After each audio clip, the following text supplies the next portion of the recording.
बिस्मिल्लाहिर्रहमानिर्रहीम। अस्सलाम वालेकुम ख़वातीन और हज़रात, मैं हूं आपका जुनैद सलीम और आप देख रहे हैं इंसाइड डिजिटल। नाज़रीन, आज हम बात करेंगे केपी असम्बली में होने वाले सेनेट इलेक्शन की। इस इलेक्शन से पहले नाज़रीन किस तरह आइन को मलियामेट करके मखसूस नशस्तों पर आने वालों का गवर्नर हाउस में हलफ लिया गया। हम बताएंगे किस तरह स्पीकर बाबर सलीम स्वाती अपनी बात के पक्के निकले। इस खाकसार ने एक हफ़्ता पहले जो ख़बर आपको दी थी वो कैसे हरफ बहरफ दुरुस्त साबित हुई। लाहौर में जारी 9 मई के मुकदमे का दिलचस्प अहवाल आज भी आपके सामने रखेंगे, जिसकी समाअत जब आप ये वीलॉग सुन रहे होंगे शायद उस वक्त तक जारी रखी जाए या उस वक्त तक हो सकता है फ़ैसला आ जाए। इस्लामाबाद हाई कोर्ट के दलेर और इंतहाई वाजिबुल एहतराम जज ने किस बहादुरी का मुजाहरा किया, इसका भी जिक्र करेंगे।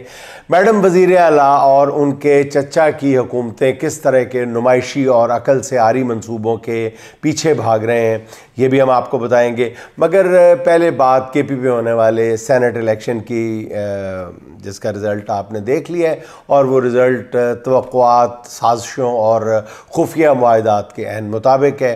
नाज़रीन, मुल्क का निज़ाम किसी कानून से नहीं बल्कि सीना जोरी से चलाया जा रहा है। ये कोई राज की बात नहीं है, बच्चा बच्चा जानता है। ख़ुद निज़ाम चलाने वाले भी निजी महफिलों में नहीं बल्कि अब तो बरमला ज़राए इब्लाग पे भी इस बात का एतराफ़ करने लगे हैं। क्या अदालतें, क्या इलेक्शन कमीशन, क्या इंतज़ामिया, हर कोई लाठी के ज़रिए हाँका जा रहा है और इसी बुनियाद पर फ़ैसले किए जा रहे हैं। चीफ़ इलेक्शन कमिश्नर ने तो कानून कायदे से ऐसा मुँह मोड़ा है कि वो इस तरफ देखना भी गवारा नहीं करते। गुज़िश्ता रोज़ केपी असम्बली में कानून और आइन के साथ इंतहाई भोंडा और आइन के साथ खुला मजाक होता रहा। सूबाई असम्बली का इजलास शुरू हुआ तो एक रुकन ने कोरम की निशानदेही कर दी। स्पीकर ने गिनती कराई तो कोरम पूरा नहीं था, जिस पर असम्बली की कार्रवाई जुमेरात 24 जुलाई तक मुलतवी कर दी गई। अपोजिशन अरकान ने मखसूस नशस्तों पर आने वाले अरकान से हलफ का मुतालबा किया, जिस पर स्पीकर बाबर सलीम स्वाती ने मखसूस नशस्तों से मुतालिक 13 रुकनी अदालती बेंच का कोर्ट ऑर्डर तलब कर लिया, मगर अपोजिशन ऐसा अदालती ऑर्डर पेश नहीं कर सकी, जिस पर हलफ का मामला जो है वो लटक गया और इजलास मुलतवी कर दिया गया। नाज़रीन, इस खाकसार ने एक हफ़्ता पहले अपने नाजरीन को स्पीकर बाबर सलीम स्वाती से बात करने के बाद आगाह किया था कि स्पीकर साहब जो है इस आइनी ऑप्शन पर ना सिर्फ अमल कर सकते हैं बल्कि वो अमल करेंगे, और बिल्कुल वैसा ही हुआ। मगर दूसरी तरफ गुज़िश्ता रोज़ छुट्टी के बावजूद इलेक्शन कमीशन हरकत में आ गया और चीफ़ इलेक्शन कमिश्नर ने छुट्टी के रोज़ पेशावर हाई कोर्ट के चीफ जस्टिस को ख़त लिखकर मखसूस नशस्तों के अरकान से हलफ लेने के लिए किसी और अथार्टी के तकर्रुर की जो इस्तदा थी वो कर दी। और छुट्टी के रोज़ लिखा गया ख़त पेशावर के नए मुकर्रर होने वाले चीफ जस्टिस ने छुट्टी वाले दिन ही वसूल भी कर लिया और गवर्नर को नए अरकान से हलफ लेने का हुक्म भी दे दिया। इस गैर आइनी इक़दाम पर वज़ीर आला अली मीन गंडापुर ने पेशावर हाई कोर्ट में रिट पटिशन दायर की, मगर अदालत ने यह कहकर वज़ीर आला की दरख्वास्त वसूल करने से इनकार कर दिया कि आज छुट्टी है, आप कल आइएगा। यानी किसी के लिए छुट्टी है, किसी के लिए छुट्टी नहीं है। ये बिल्कुल वैसे ही है जैसे कुछ अर्सा पहले जो है वो पूरे मुल्क में एक दिन ईद नहीं होती थी, कहीं ईद होती थी कहीं ईद नहीं होती थी। तो अब ऐसा ही है कि कहीं छुट्टी है कहीं छुट्टी नहीं है। पीटीआई के लिए कहीं पे छुट्टी है कहीं पे छुट्टी नहीं। यानी छुट्टी वाले दिन चीफ इलेक्शन कमिश्नर के ख़त के जवाब में कार्रवाई कर दी गई है, मगर वज़ीर आला की दरख्वास्त पर छुट्टी का बहाना बना दिया गया है। ये है नाज़रीन मुल्क में इंसाफ का तराजू। नाज़रीन, बाकायदा लतीफ़े तख्लीक पा रहे हैं, ईमान से बाकायदा लतीफ़े हो रहे हैं। कोई छोटी मोटी गलतियाँ नहीं हो रही, बाकायदा बड़े बड़े लतीफ़े हो रहे हैं। हंसी रोकना मुश्किल हो जाता है।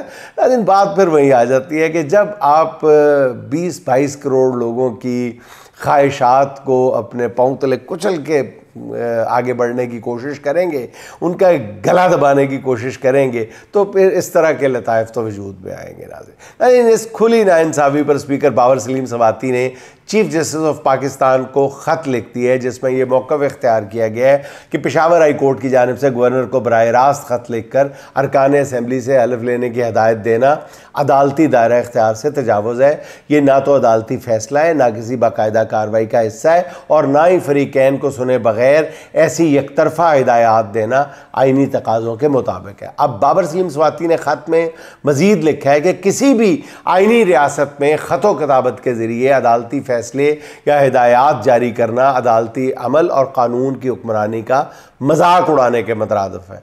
लेकिन स्पीकर बाबर सलीम स्वाति ने सुप्रीम कोर्ट में रिट दायर करने का भी ऐलान किया है, जो मैं आपको ख़बर दे चुका हूँ। मेरे नाज़रीन को अच्छी तरह याद होगा कि मैंने ये सब कुछ बताया था कि और उस वक्त आपको ये अर्ज़ की थी कि बाबर सलीम स्वाति की आइनी पोजीशन बहुत मजबूत है और स्पीकर ने जो भी कहा उस पर अमल करके दिखाया, इसलिए फ़ैसला जो भी हो ये कहना बनता है कि well done speaker Babar Salim Swati sahab, very well done.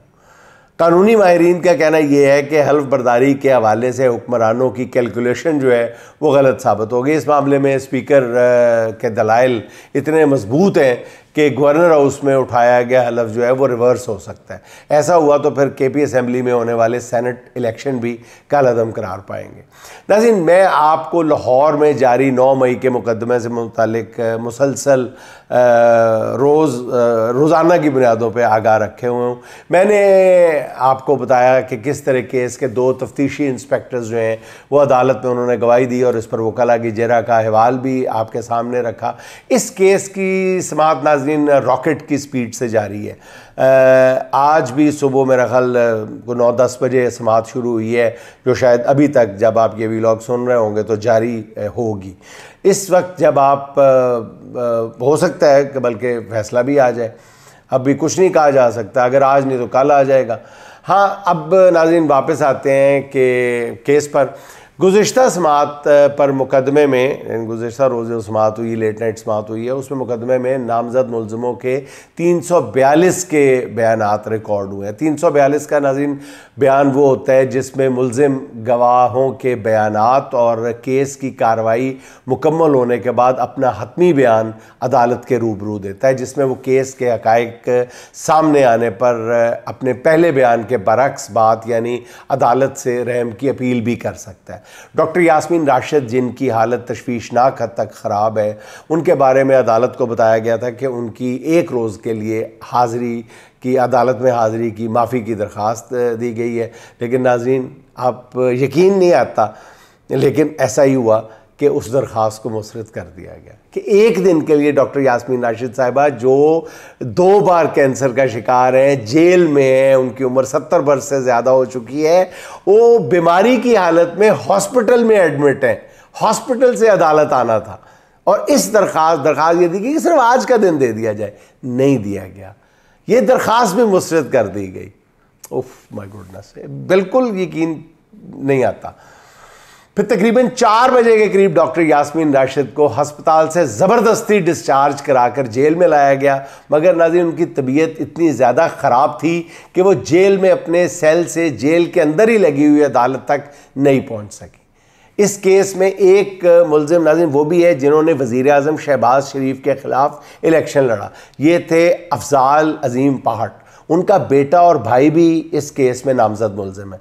Afzal अज़ीम पहाट ने अपने 342 के बयान में कहा कि उन्हें ऑफ़र की गई कि आप इस केस में सरेंडर कर दें और हुकूमत के हक़ में बयान दे दें तो आपको इस केस से निकाल दिया जाएगा, मगर उन्होंने ऐसा करने से इनकार कर दिया। इस केस के एक मुलज़िम ज़ियास खान, वो ख़ुद भी वकील हैं। ये ज़रा नाज़रीन 2 लम्हे के लिए ज़रा गौर से सुनिएगा। ज़ियास खान जो ये मुलज़िम है वो ख़ुद भी वकील हैं। उन्होंने केस के आगाज़ पर ही जज साहब से कहा कि इंसदाद दहशत गर्दी एक्ट के मुताबिक वो कुरान पाक पर हलफ दें कि वो ईमानदारी से इस केस का फ़ैसला करेंगे, वो गैर जानबदारी से केस सुनेंगे और कोई दबाव कबूल नहीं करेंगे। इस तहरीरी दरख्वास्त पर जज साहब ने वकील को, मुलज़िम को 3 लाख रुपए जुर्माना कर दिया और अभी तक इसका तहरीरी फ़ैसला जारी नहीं किया। नाज़रीन, वैसे सोचने की बात है कि अगर जज मुलज़िम से कह सकता है कि आप हलफ उठाओ, आप ये बयान दो कि आप ईमानदारी से अपनी गवाही दोगे, या मुलज़िम से कहा जा सकता है बयान के, तो अगर मुलज़िम या वकील ने जज से ये कह दिया है तो इसमें जुर्माने वाली क्या बात है, इसमें गुस्सा करने वाली क्या बात है। जज साहब कह देते कि जी मैं बिल्कुल अपने ज़मीर के मुताबिक फ़ैसला ईमानदारी से करूँगा, कोई और कहते हैं अक्सर जज कि मुझ पर बड़ा दबाव है लेकिन मैं जज कोई भी दबाव कबूल नहीं करूँगा, ये कह देते क्या रही था, कौन सी क़यामत टूट पड़ती। वो जो कैमरे कोने में लगे हुए हैं वो उन पर बहुत ध्यान है हमारे जजेस का, जो कैमरा ऊपर 24 घंटे ता क़यामत लगा रहना है उसकी तरफ ध्यान नहीं जाता, पता नहीं हमारा क्या हो गया हमें।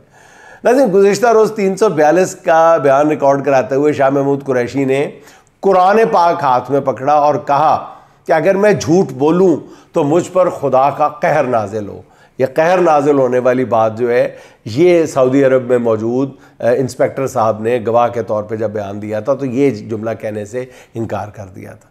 शाह महमूद कुरैशी साहब ने डंके की चोट पे बबांगे दोल पूरे एतमाद के साथ ये जुमला कहा कि मैं अगर गलत बयानी करूं तो मुझ पर अल्लाह का कहर नाजिल हो।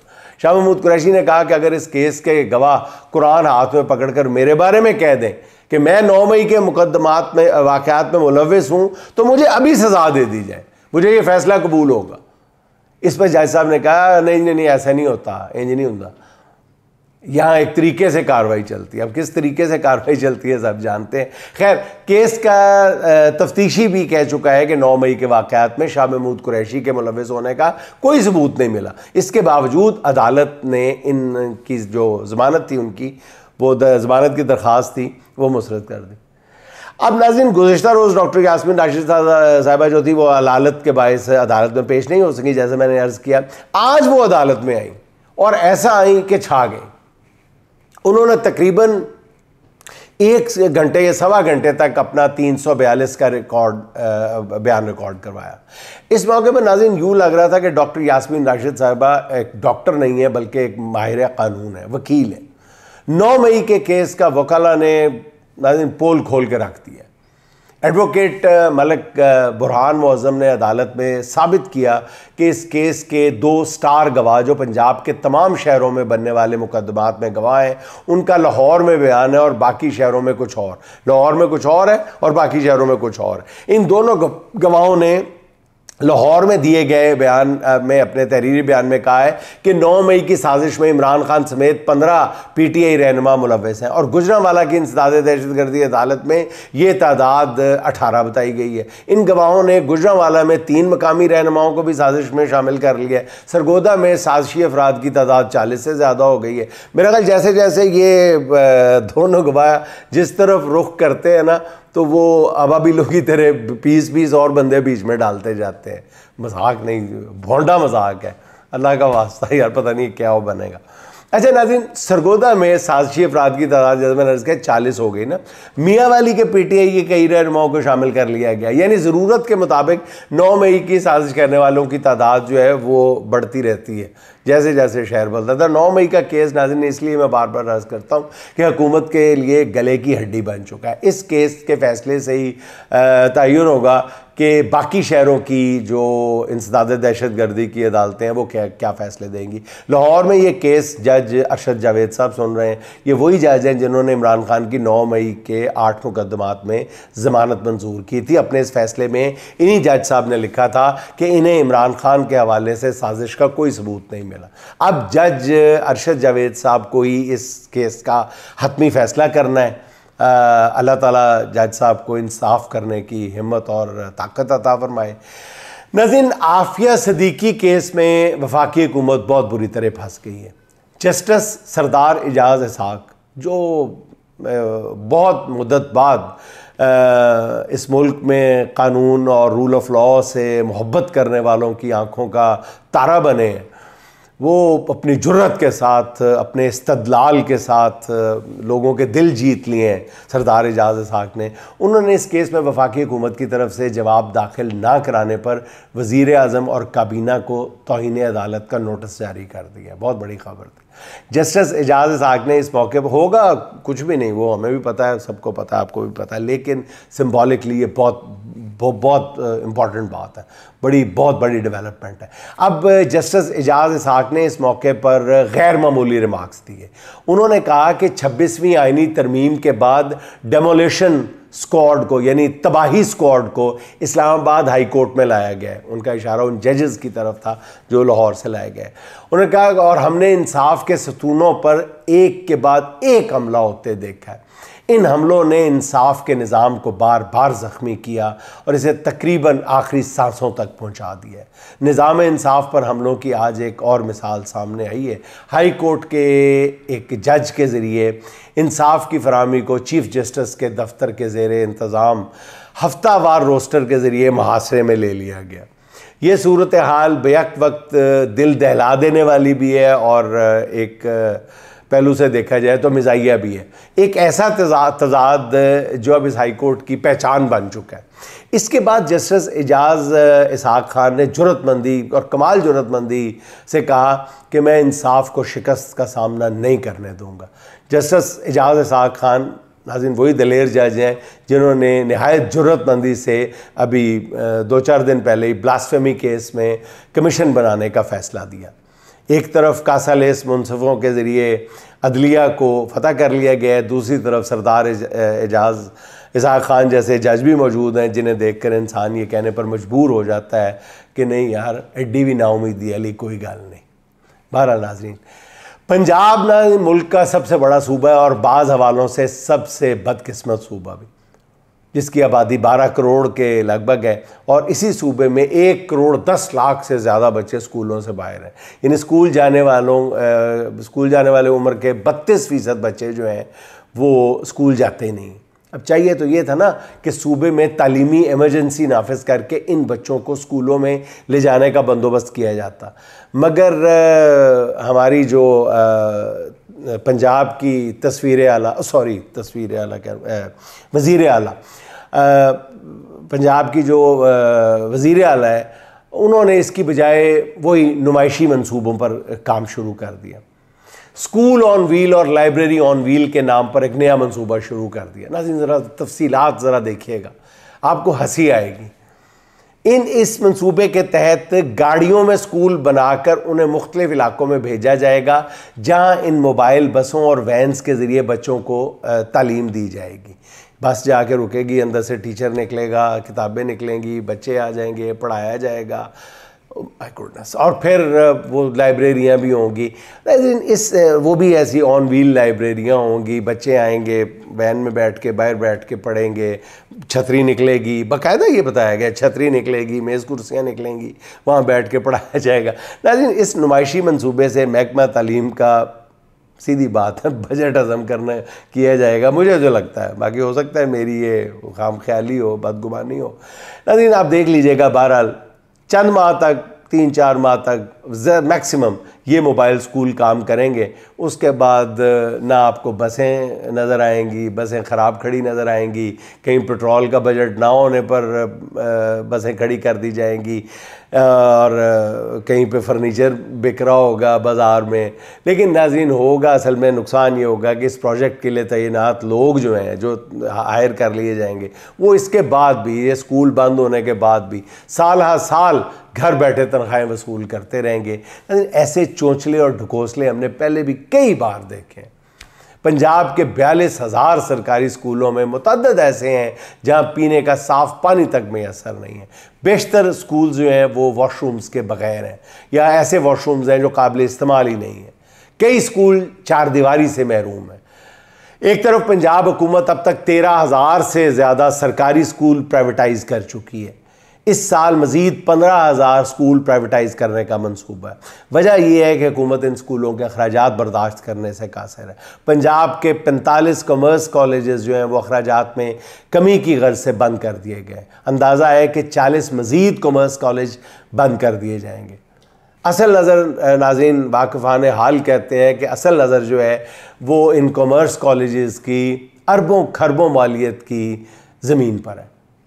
चलें, ये कहानी फिर सही, मगर ये स्कूल ऑन व्हील पंजाब के लोगों के साथ एक भौंडा मजाक साबित ना हुआ तो फिर मुझे कहिएगा। वसाइल का बेदर्दाना इस्तेमाल है, इसके सिवा कुछ नहीं है, जिसका मकसद सिर्फ ये है कि मैडम वज़ीर आला की अना को तस्कीन पहुँचाई जाए और उनकी तस्वीर की तशहीर की जाए, उनकी तशहीर की जाए। अच्छा, ये तो भतीजी, उनको छोड़ें। अब कुछ जिक्र हो जाए चचा की सरकार का। वज़ीर-ए-आज़म शहबाज शरीफ साहब ने नुमाया पोजीशन लेने वाले और टॉप करने वाले तलबा में बहुत ही उनके लिए पुरकशिश ऐलान किया है और कि ऐसे ज़हीन तलबा को इलेक्ट्रिक रिक्शे और लोडर्स दिए जाएंगे और वो भी आसान अक़सात पर। लेकिन पूरी दुनिया हैरान है कि होनहार तलबा को स्कॉलरशिप देने का ऐलान नहीं हुआ, उनका सरकारी खर्च पे अच्छे इंस्टीट्यूशन में दाखिला करवाने का ऐलान नहीं हुआ, बल्कि ऐलान हुआ है कि इन तलबा को लोडर रिक्शे दिए जाएंगे। आखिर वज़ीर-ए-आज़म साहब क्या चाहते हैं? होनहार तलबा अपनी तालीम छोड़कर लोडर रिक्शों पर मिट्टी और रेत और ईंटें ढोना शुरू कर दें। इस पर सोशल मीडिया पर बिल्कुल दुरुस्त तबसरे किए जा रहे हैं कि अगर फेल होंगे तो घर वाले रिक्शा लेकर देंगे और अगर बोर्ड टॉप करेंगे तो गवर्नमेंट रिक्शा लेकर देगी। चलाना दोनों सूरतों में रिक्शा ही है। अब हो सकता है कि वज़ीर-ए-आज़म इसके बाद IT एक्सपर्ट्स में मुफ्त रेडियम बांटने का ऐलान कर दें। अब नाज़रीन, इसके बाद एक दो छोटी छोटी खबरें भी सुन लें जिससे अंदाज़ा लगाया जा सकता है कि हम अखलाकी तौर पर किस मकाम पर खड़े हैं। साहिवाल अस्पताल में नून लीगी रुकने पंजाब असम्बली नवीद असलम लोधी की फैमिली को प्रोटोकॉल ना मिलने पर डॉक्टर्स के खिलाफ शिकंजा कसा गया है। पहले प्रोटोकॉल ना देने पर इंक्वायरी कमेटी तश्कील दी गई। लेडी डॉक्टर्स में 2 डॉक्टर्स की इंक्वायरी से कबल ही एक तरबियती सेशन में शिरकत रोक दी गई उनकी। और हस्पताल अमले के मुताबिक नाज़रीन MPA की अजीज़ा ने लाइन से हट कर अल्ट्रासाउंड कराने पर जोर दिया, जिस पर उनका अल्ट्रासाउंड कर भी दिया गया। इस खातून मरीज़ा की फरमाइश पर बेडशीट भी तब्दील की गई। खातून ने लेटने के लिए तकिया मांगा जो बदकिस्मती से उस वक्त मौजूद ना था, जिस पर यह सारा तनाज़ा खड़ा हो गया। और अब 2 डॉक्टर्स जो हैं वो अपना काम काज छोड़कर, मरीज़ों का इलाज छोड़कर इंक्वायरियाँ भुगत रहे हैं। लाहौर के नाज़रीन दूसरी बात सुन लें, लाहौर के जजेस रेस्ट हाउस GOR 1 में होने वाला वाक़या वो इससे भी ज़्यादा तकलीफ़ दे है। हुआ यूँ कि 4 मुलाजमीन ने जजेस के लिए मुख्तस बर्तनों में खाना खा लिया, जिस पर उन 4 मुलाजमीन के खिलाफ कार्रवाई हुई।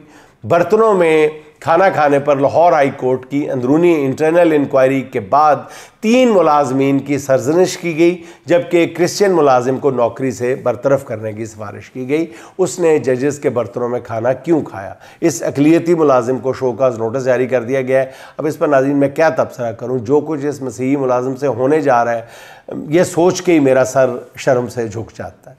नाज़रीन, आखिर में सादुल्ला शाह साहब के 2-4 अशार सुन लें।